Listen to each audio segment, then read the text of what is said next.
for you, playing-wise? What is even the biggest difference playing-wise for you personally, the guitar, Slipknot and Stone Sour?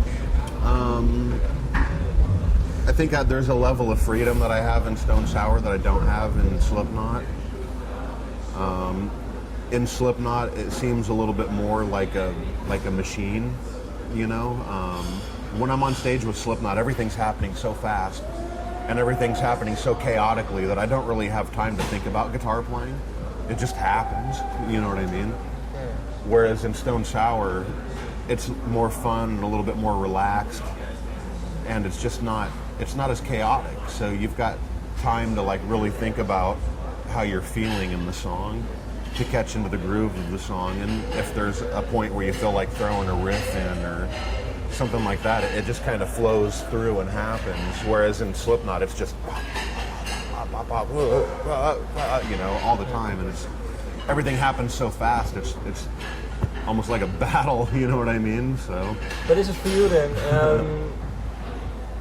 The two bands need each other. I mean, if you've played in Stone Sour, let's say for a year or something, and you have to go back to Slipknot, then you really miss it, or? Yeah, I think so, definitely.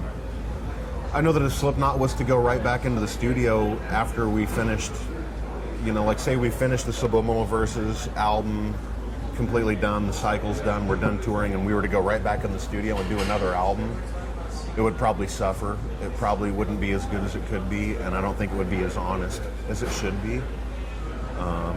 I think, you know, us doing Stone Sour, Joey going to play drums for Ministry, Mick going to do his guitar clinics, you know, Sean doing his artwork and his video, I think that gives us a chance to step away from it and appreciate it, you know.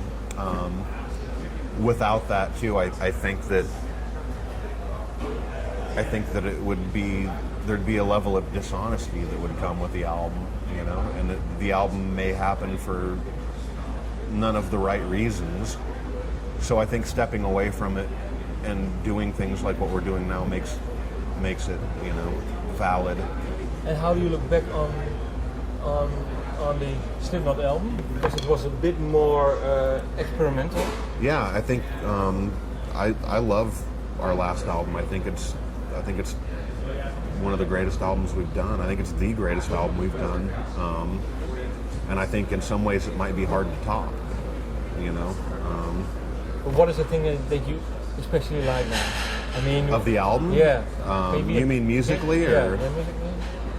You know, songs like Prelude 3.0, songs like Danger, Keep Away, Circle, of course, you know. Some of the more cerebral things, I think, you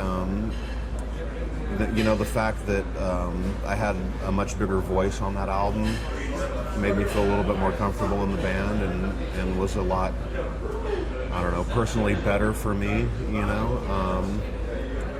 And it helped me come out of my shell in the studio a little bit more too, you know, to kind of inquire a little bit more of the engineering side of things, to look at the Pro Tools and learn and look at the way songs are built in a studio atmosphere, and kind of take in that information and, you know, use it as a learning experience for myself and what I do, whether it be with Stone Sour or when I'm at home demoing songs on my Pro Tools stuff.